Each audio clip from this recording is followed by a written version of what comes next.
In the second part of this series, set within the world's largest rainforest, we stay overnight in the jungle, encountering up close the inhabitants of the most biodiverse place on Earth.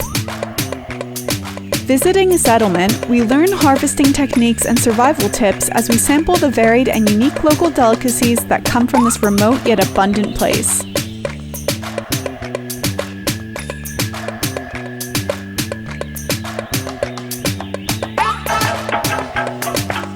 By boat, we explore flooded forests where we encounter rare and endemic wildlife species as we are captivated while learning about their natural behaviors.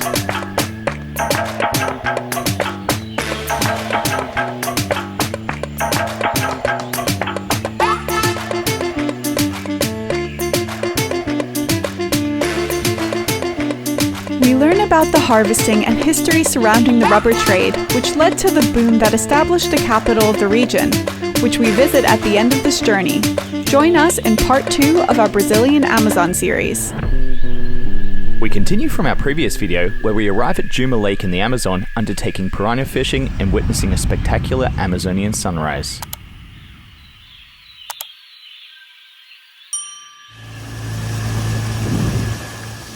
About to go camping in the world's largest rainforest. How do you feel? Prepared? Ready to go?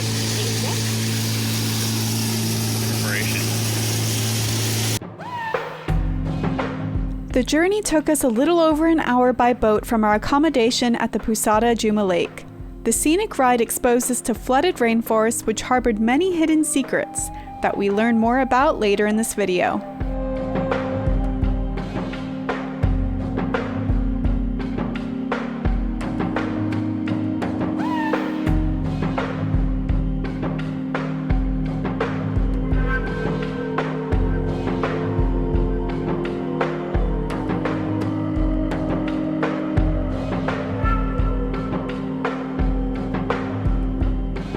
Along the way, we spotted a troop of howler monkeys casually going about their day-to-day business in their family group, high up in the canopy.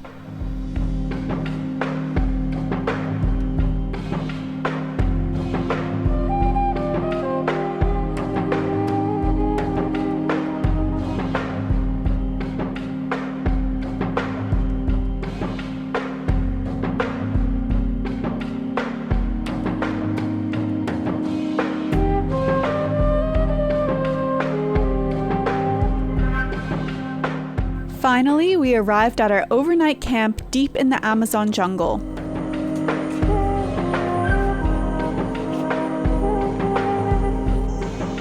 My little baby. I'm so honored. After our arrival, we were given instructions on how to hang our hammocks by our guide Kaka. Then we were soon set to work.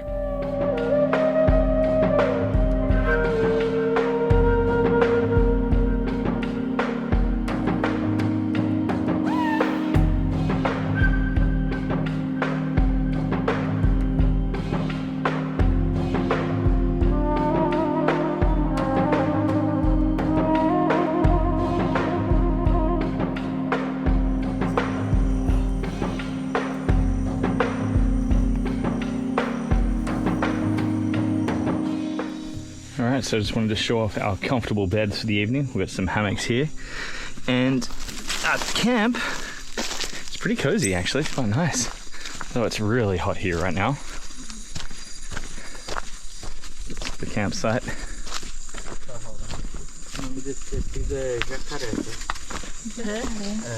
Are we weaving? That's pretty cool. Yeah.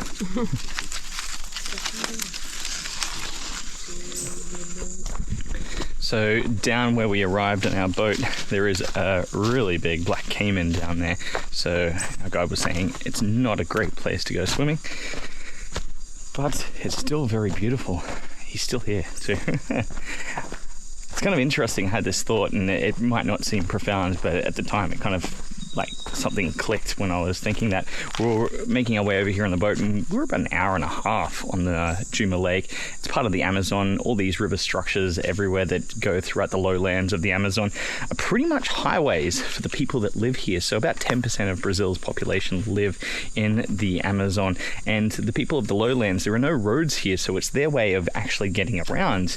So like I said, it's not a super profound thought, but it's something that most people don't think of. And like you or I would remember the roads and the buildings around where we live, these people have to remember the routes, the canals, the small streams that interlace and interconnect these river systems up, and the large giant trees that would be the objects that they could sort of single out and figure out their way around here. And it's kind of interesting when we're passing people, seeing, you know, people just waving, and that's their only transport basically. It's really cool though. It's just kind of like this flooded world. Something.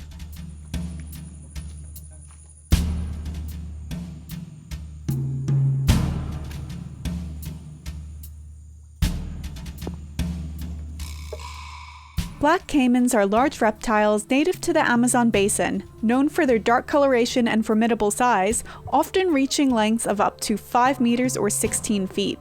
As top predators, they play a crucial role in maintaining the ecological balance of their habitat. So cheeky. You want to go swim?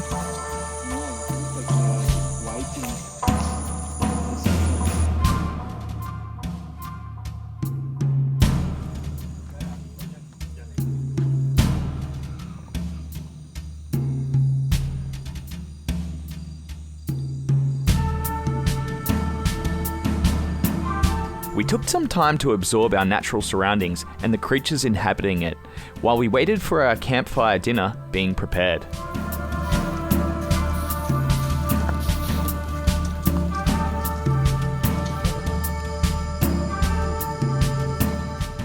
One thing I'm really looking forward to tonight is falling asleep to that. Just the sounds of the Amazon rainforest. It's pretty cool.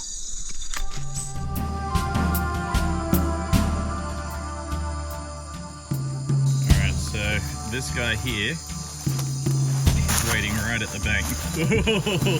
He took off.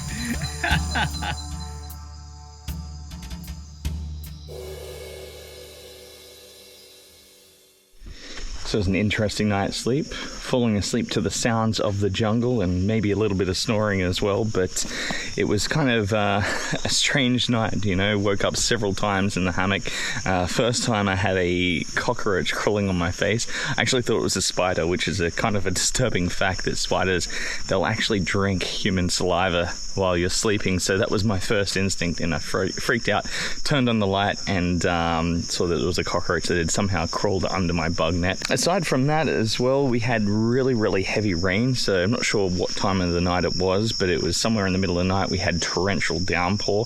We were under the cover, obviously, over there where the hammocks are located, and it wasn't too bad, but it was kind of relaxing, and it cooled us down just a little bit. So we're about to leave camp, and we're about to head back to the Pousada.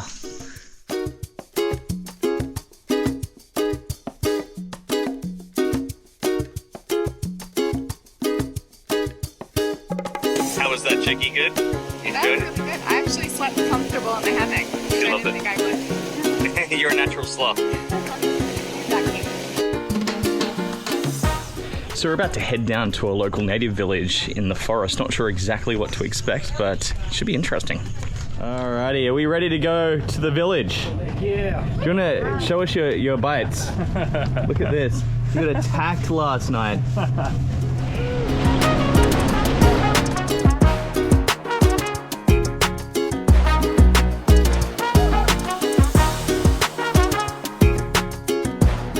The journey to the village was phenomenal, with abundant bird life, which as bird lovers was amazing to take in.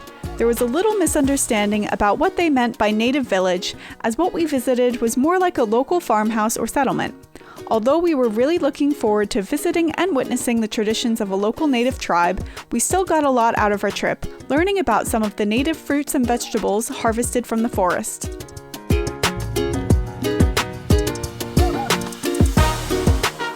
So surrounding the village, they've got a lot of these Amazonian fruits, some of which you may have heard of, quite common. Up here we have a mandarin tree. These are orange. This is a lot of people's favorite, including Miranda's. The cacao, this is where you get chocolate from. They cut that open, you've got little cacao beans inside. And this one down here was really interesting. So that's like a wild garlic that they use in their cooking. They can chop it up and it smells and tastes exactly like garlic. So this fruit, it looks like a mandarin or a tangerine, and it tastes like a really bitter lemon. Oh, it's intense. He said this is the best fruit to make caipirinha with, which is like the national cocktail of Brazil. This one is called juca. It's like a bean, and we've just broken it up. He's told us to put it in there for stomach issues, which I have had since I started taking my Malarone, the malaria pills. So it's going to be like a tea, he said. We'll find out. So they say the local villagers around here, they make their coffee really strong. They actually roast the bean with the leaves, and it gives it a bit more of a bitter and a darker taste, but also as well a little bit more highly caffeinated. This little tree here is called the manioca tree, and manioca is famous for one of the root vegetables it produces called cassava. So they'll take the roots of the manioca tree and they'll grind it down, and they can make a thing called farinha or faroca, which is very famous in Brazil. If you ever come to Brazil, they basically grind up the roots of the cassava and they turn it into this little sort of floury powder. They fry it with some garlic and some herbs and spices, and they put it all over their food. So that's this one. The leaves are actually poisonous. Apparently, to be able to eat the leaves, they have to ferment it for 7 days, and they can eat it in a kind of soup, which apparently tastes like meat, the guide was saying. And this big tall tree up here, right up there, is acai, which is a very famous superfruit. Now, to get the acai, they have to climb up there with ropes all the way to the top of these trees up here. And as you can imagine, there are often accidents and people die or become paralyzed from falling out the top of those trees. But the berry it produces, it's kind of like this, except a dark purple color, and they basically peel apart the flesh. You can see the seed on the inside there, and they're able to use the flesh to make the juices, and the seeds they can use in jewelry and things like that.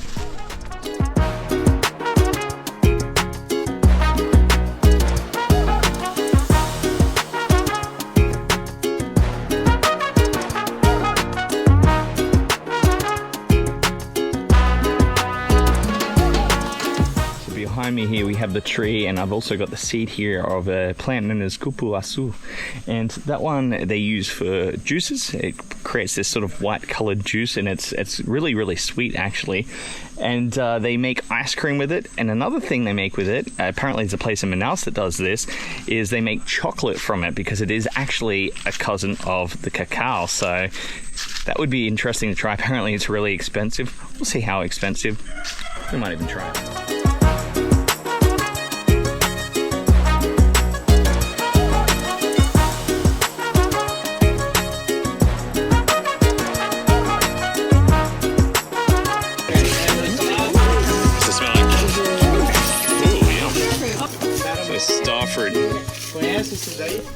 A few more plants around the house.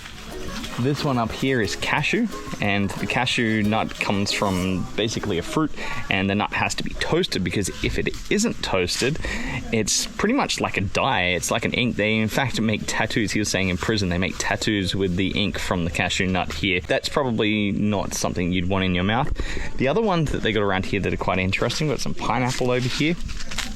So pineapple fruit basically grows out to the top. It's not actually the root itself.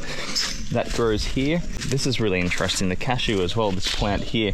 What they do is they actually put the plant in the water, the leaves in the water, and it makes the ants drunk. Now, why would you want to get ants drunk? Because they're able then to collect the ants from that water, put them in a box, and then they have a ritual here where they basically create a glove. They fill it up with the bullet ants, which are really, really painful biting ants, and they get children to put their hands in it, and that's how they can test which children are going to become leaders. Interesting. This one's called uruku, and they create a dye with it. Can I see your hand again? Can I see the hand? So for lipstick, and you said also to colour food? Yeah. Cool. So this is also the fruit that they use to paint their face, the natives in the area.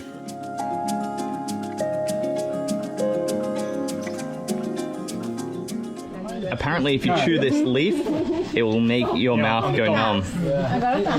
You can feel it? Yeah, on the tongue.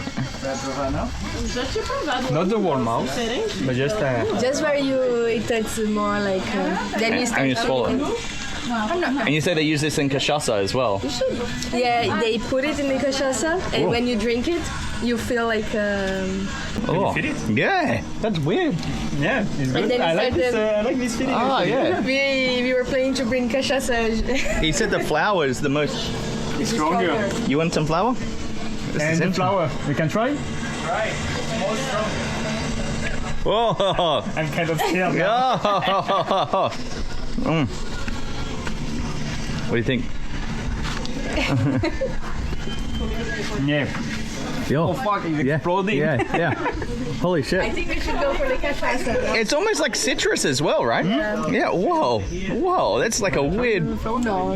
That's so intense. Yeah, it's like a bomb. I'm salivating too. Like my mouth keeps salivating. Yeah, it's right. That is such an insane feeling. Some fresh lemongrass tea as well. Can you feel it? Yeah.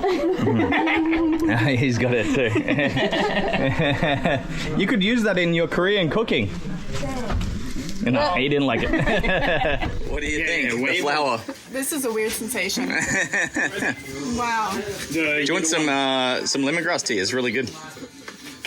Try some lemongrass tea. Oh, wow. I don't know. My taste buds are a bit overstimulated at the moment. Okay.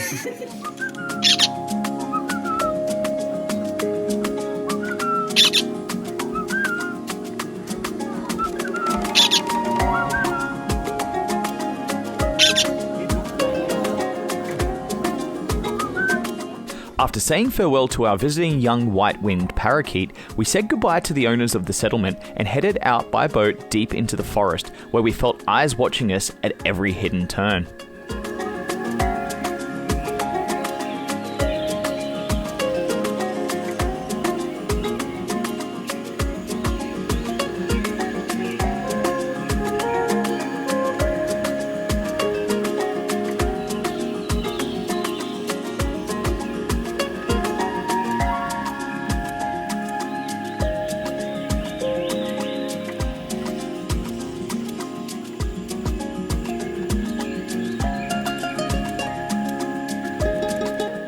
So this tree is called Sumu Uma, and it's known as the mother of all trees. This one's about 400 years old and it's about 45 meters high. Apparently in the dry season it can actually absorb a lot of the water from the ground, and then when it evaporates through the leaves, it actually starts to create a mist through the forest and it feeds all the other trees, so that's why they call it the mother of all trees. This is a coconut grub. Oh, wow. You gonna eat? Yeah, I want it. Yeah, I got it. It tastes like coconut. But you are vegetarian. It tastes like coconut. Go. You should try. Have you tried it? Yeah. Huh? Yeah. The face says it all. His eyes are twitching. So this is the coconut grub. He's cutting it open. Apparently it tastes like coconut. It does. It tastes like coconut. Crazy. That's weird. It feeds purely on coconut. I was expecting the worst. Everyone's trying it now. So the grub gets inside this tiny little hole right here. That's crazy.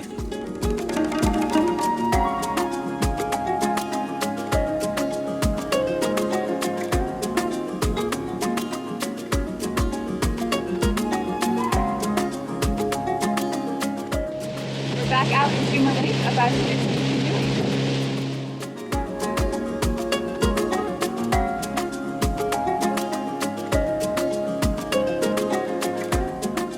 It's pretty cool. Hear all the sounds of the animals when we're not ducking under branches of trees. So you can see here the flood level when the rivers get really high in the wet season. The last big flood they had here was 2 years ago, Kaka was just saying. I'm gonna be quiet now.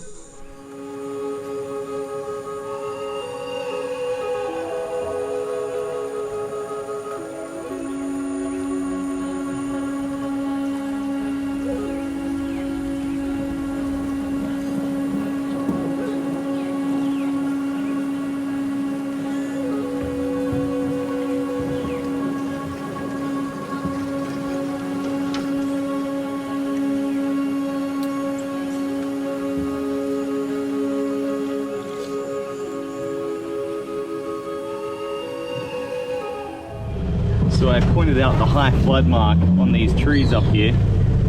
But we're currently at the end of the wet season, and the water right now, even though we didn't have a record wet season, is already 6 to 8 meters. So in the summertime, this whole forest is completely bare, or at least, sorry, in the dry season this time, this whole forest is completely empty and void of water.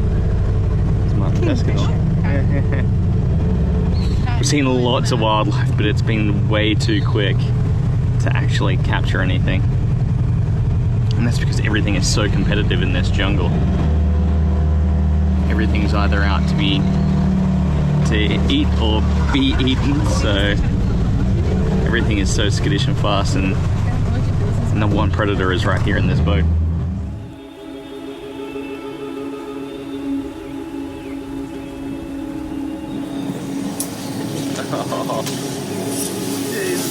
Oh, that noise. Right. Oh god. Just taking it easy here on the Amazon River. We're actually not on the Amazon River, are we? No. We're in a flooded lake. Well, we're not even on the lake anymore. We're in like a flooded forest. Periscope.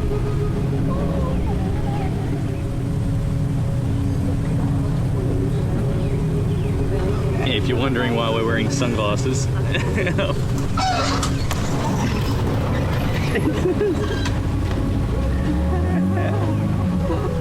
has been alright. Oh, I've had spiders crawling all over me. Ants biting me.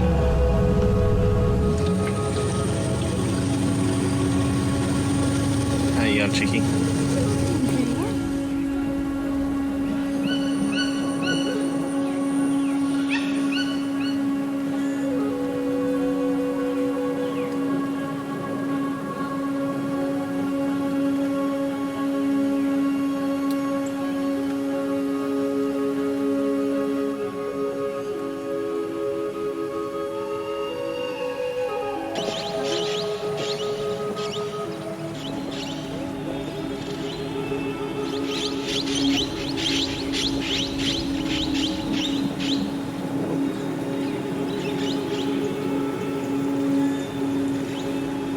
Hypnotized by the ambient calls of toucans and parakeets flying above, our guide Kaka had well-trained senses for the detection of much more subtle movements.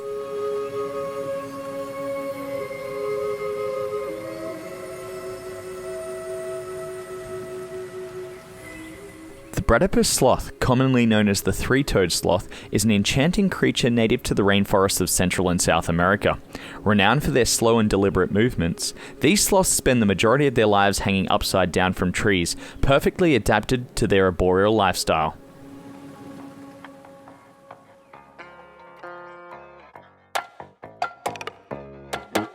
Their shaggy fur, often covered in algae, provides excellent camouflage among the dense foliage.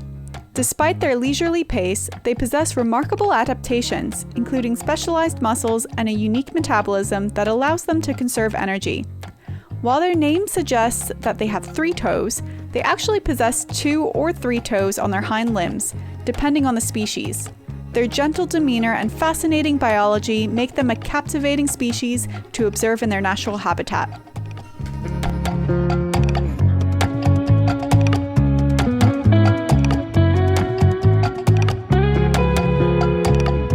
The coloured patch on the back of this sloth is known as a speculum. All male three-toed sloths develop this striking feature at sexual maturity. The speed and motivation of this male sloth may have had something to do with the female of the same species in a nearby adjacent tree.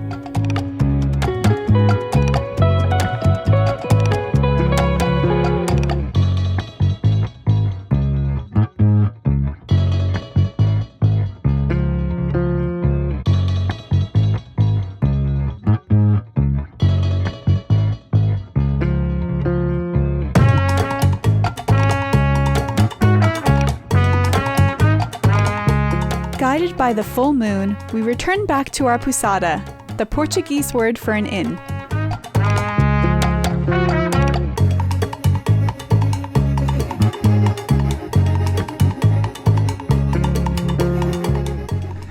What do you think? How was that experience? That was Incredible. Major highlights at the end. We started off on the boat ride and we got our way into the forest, into a new part of the forest off the Juma Lake, and it was a little bit confusing at first because we were sort of going through these thick bushes and we were sort of not sure exactly when the canoeing started, and then he pulled out some oars and said, all right guys, let's paddle. But we paddled through this really, really thick and, vast forest, and as you can see on the videos, the trees were just completely submerged under this water from the wet season. We were plowing into all sorts of bushes and it was really adventurous, really chaotic. Really adventurous and chaotic, absolutely. And then on our way back, we heard some toucans, which was pretty awesome. We couldn't spot them. We saw tons of wildlife, and a lot of it was so quick that it was just so hard to capture. And then in the end, what did we see, Miranda? 2 sloths. We saw 2 sloths. They're very active. Yeah, not only did we see 2 sloths, we saw 2 very active sloths, which kind of go against their name. I've seen many sloths in the past, including the one that we saw the other day in Panama, and usually they're curled up in a ball sleeping in a tree. Well, these guys were on the run. They were moving from branch to branch. It was awesome. So really cool last full day in the Amazon jungle, and we've got tomorrow, half day tomorrow. We're going to go to a rubber plantation. Yeah. So where they make the rubber, or at least we're going to see some rubber trees and exactly learn a little bit more about the rubber itself, and then we'll head to Manaus tomorrow afternoon. Alright, so this is an Amazonian twist on a very popular cocktail here in Brazil. This is the caipirinha, but with copa azul, which is a type of almost a seed similar to chocolate. We saw the original plant today and they've mixed it in with this, and it's definitely got a unique taste. I've got Flor and Camila here, and this is the piranha that Flora has caught today. And you're gonna tell me how it is. So I'm gonna figure out where to attack this.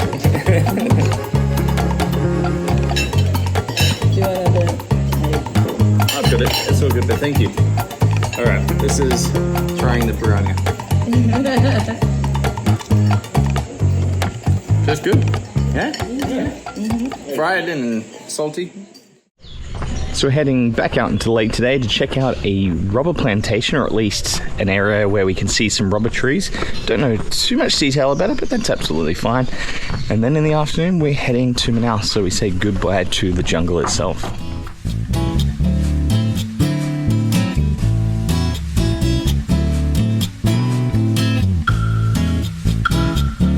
We spotted a Martin pescador kingfisher before our final excursion on Juma Lake. Nearby, squirrel monkeys were active in the trees as we made our way to a place where historically rubber had been harvested from the native rubber trees.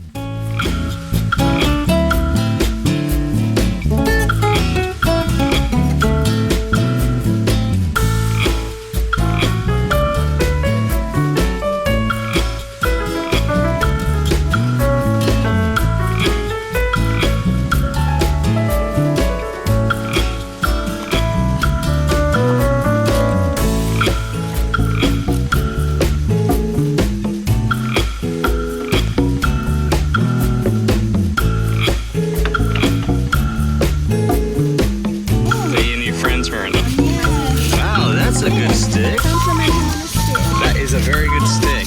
I'm very impressed.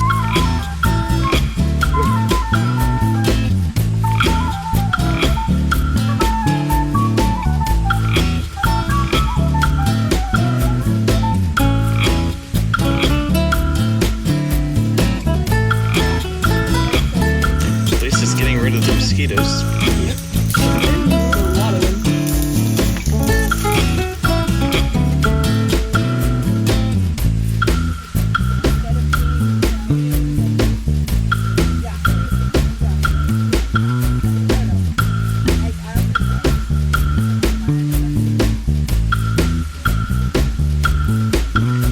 Kaka is going to teach us how to make a condom. The rubber boom in the Brazilian Amazon surged in the late 19th century, fueled by skyrocketing demand for rubber worldwide, especially for industrial purposes like tire production. The boom brought immense wealth to the region, attracting migrants and entrepreneurs eager to capitalize on the lucrative rubber trade. However, the boom eventually collapsed due to competition from Southeast Asian rubber plantations, leading to economic downturns and social upheaval in the Amazonian communities.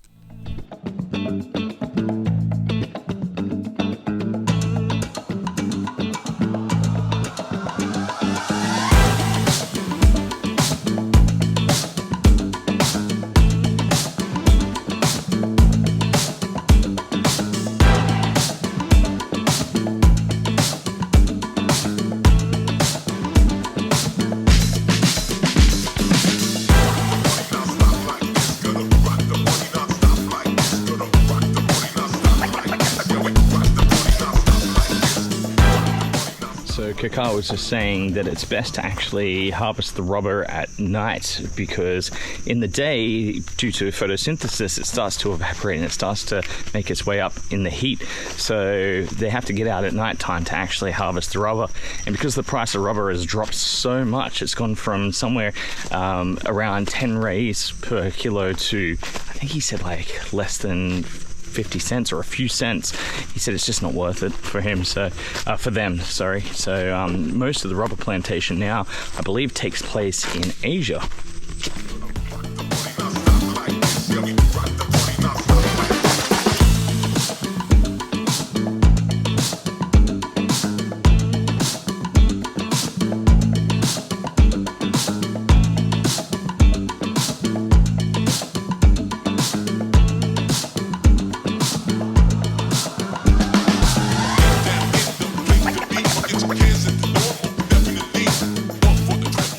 We just saw the giant lily pads there, and they're large enough to hold up to 2 kilograms.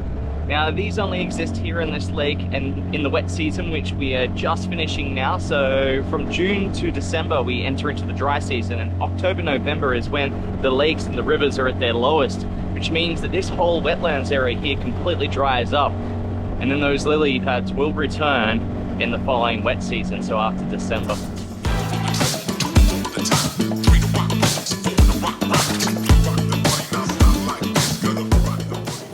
And the seed, the parakeet, they love to eat the seed of this. Essa é a mucuba. Mucuba. Tem tipo algodão dentro, tá? Has a cotton inside. So in the October-November period, when it's the drier season here, they actually farm cattle in those wetlands.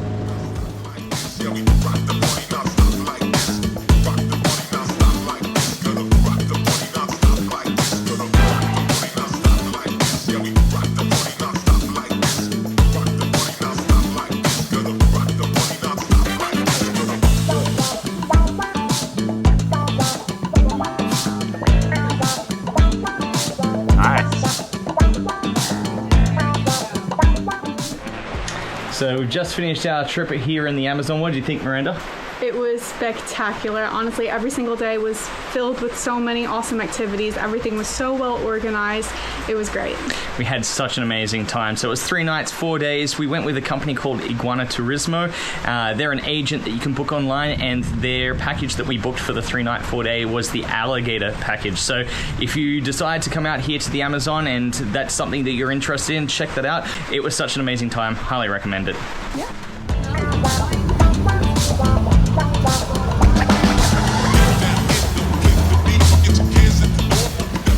From the serenity of the rainforest, we return to the hustle and bustle of Manaus, the capital of Brazil's state of Amazonas. Once a bustling center of rubber production and trade, Manaus flourished economically. We stay in an area highlighted by a relic of the rubber boom years gone by, its iconic Amazon Theatre.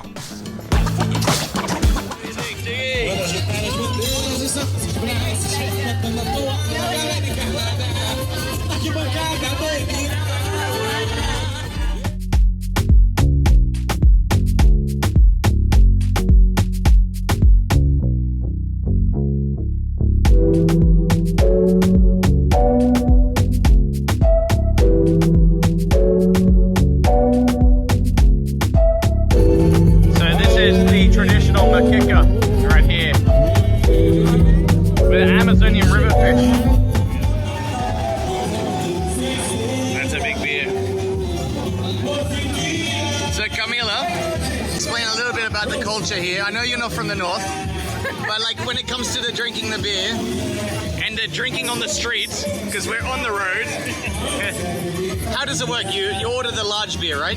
Yeah, usually we order like at least 2. Yep. And it comes in this kind of case, like keeps it cold. Yep. And we drink in these small cups because the deal is drinking while it is still cold, so it is small, like that you drink faster and you keep it filling enough.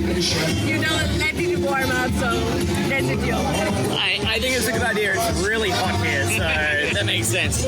Flora agrees, right? Oh, Saúde! Saúde!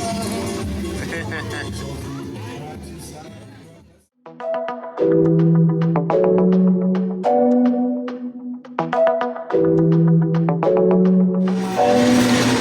Miranda, show us yours. Give it a taste. There's acai with chocolate fondue and local